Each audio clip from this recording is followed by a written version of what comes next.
اگر آپ کو آزمائش اور سزا میں فرق جاننا ہے تو بس یہ دیکھ لیں کہ آپ اپنے برے وقت میں کس کے پاس جا رہے ہیں۔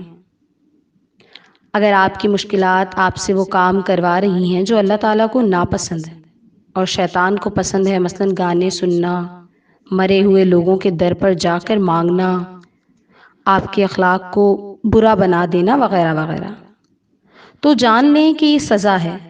لیکن اگر آپ کا کٹھن وقت آپ کو مسلسل اللہ کے قریب لا رہا ہے، اس سے جوڑ رہا ہے، آپ کو اللہ تعالیٰ کے مزید قریب کرتا ہے، آپ سے اللہ تعالیٰ کے پسندیدہ کام ہوتے ہیں، تو جان لیں کہ یہ آزمائش ہے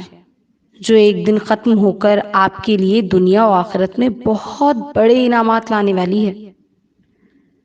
بس اب یہ آپ پر منحصر ہے کہ آپ کون سا راستہ اختیار کرتے ہیں، آزمائش کا یا سزا کا۔ فرق تو آپ پر واضح ہے، لیکن